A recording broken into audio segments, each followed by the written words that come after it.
There we have the start list for the boys under 16 Cox Quad. Hamilton Boys High School will start in lane 1.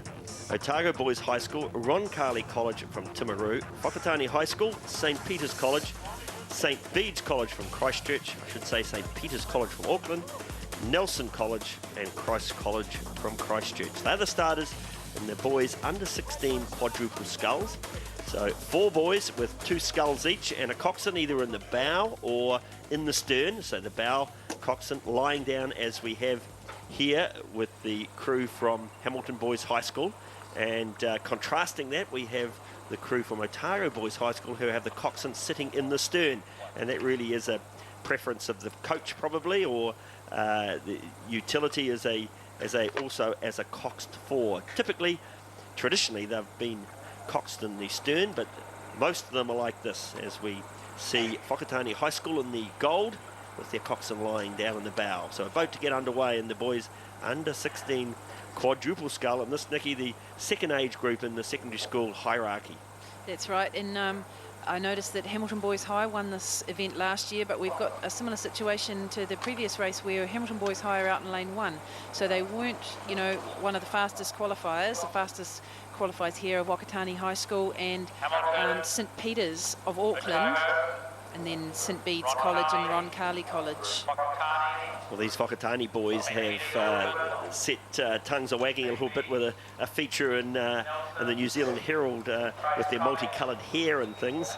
And there's a lovely story of how they've gone about setting up their rowing for the 2009 final boys quadruple sculls under 16s, and they are away as these crews blast out and through their power strokes, building strength and speed and length of stroke as they go through, powering out 42, 43 strokes a minute, most of them will be, and only one really to drop off, and also rating as well as Christ College down here at the bottom of the screen.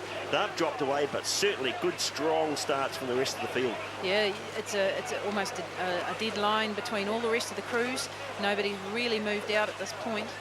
Which is pretty impressive really, because we're moving through the 250-metre mark.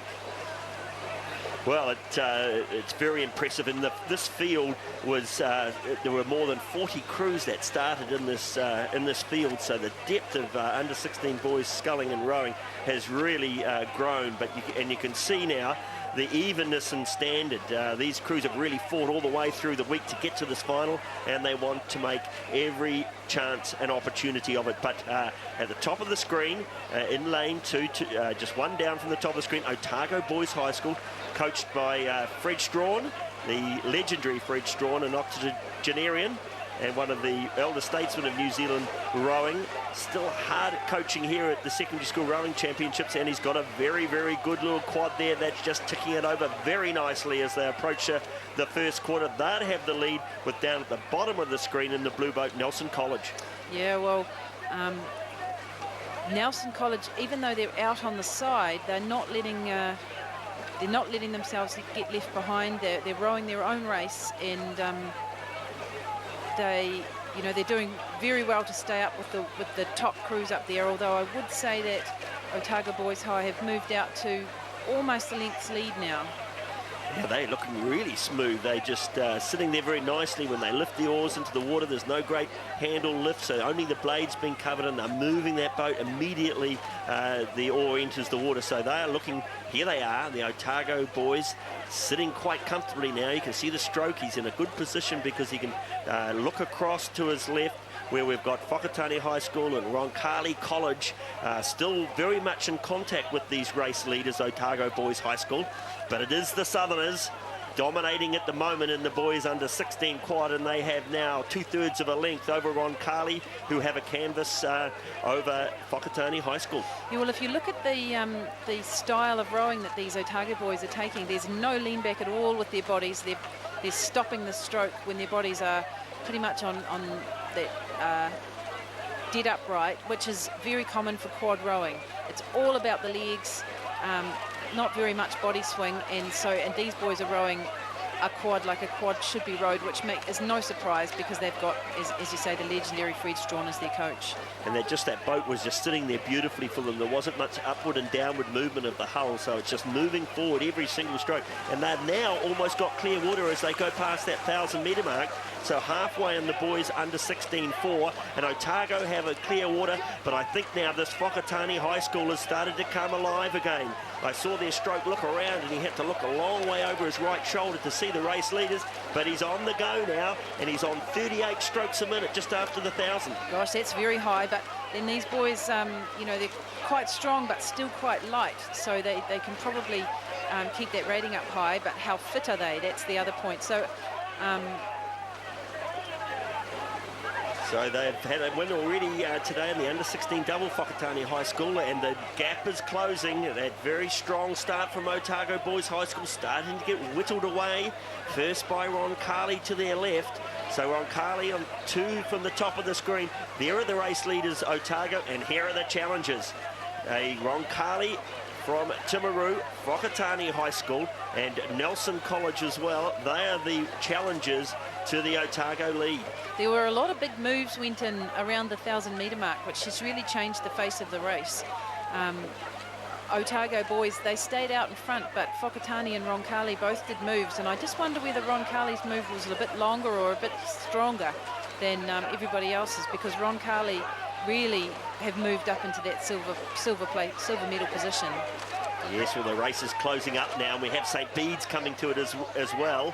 In the red boat, St. Bede's also a big improver in the third quarter, so this is certainly not all over. There are 4 looking for 3 medals, and it will be Otago who goes through the 500 to go right there. There they go. Roncalli will be second, Whakatane third, St. Bede's, followed by Nelson, Improving Christ College, and then we go back to St. Peter's in Auckland. So what can Otago do? Can they hold the pace that they've set all the way in the boys under 16 quad, or will it be the challengers Ron Carley and Whakatane High School?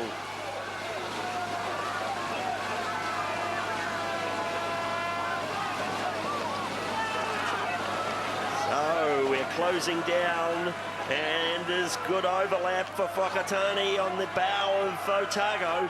Otago still has perhaps a third of a length, so they have a second, just 1 second lead from Whakatane as the stroke looks over and pumps the rating up again, but so does Otago.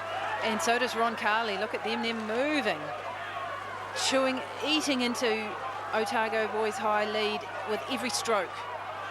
Well, it looks like St. Bede's may have just not been able to get up alongside these guys as the 3 race leaders now draw away. It's lanes 2, 3 and 4. Otago Boys High School defending desperately against Ron Carley as here come the Timaru crew from Ron Carley. They're on the charge. You can see their bow moving up every stroke alongside Otago Boys High School. It's down to less than a metre. There goes the Ron Carley bow. It looks as though they'll take it out.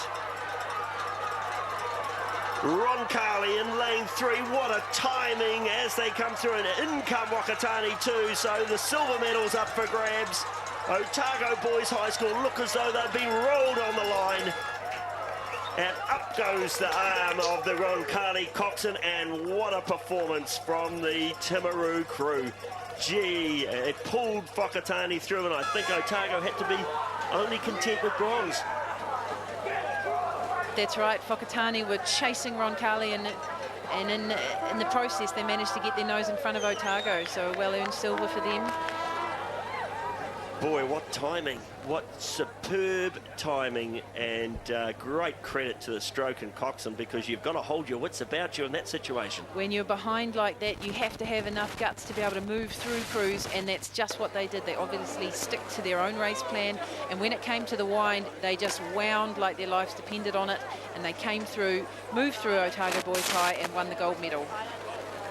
Well, congratulations to Ron Carley, but to all 3 crews. Gee, what an arm wrestle that was, and Otago had it, and then it swung the way it may have been looking to Whakatane, but then the Ron Carley crew had the last say, and with the foot down in the last wee while, they came home just clear.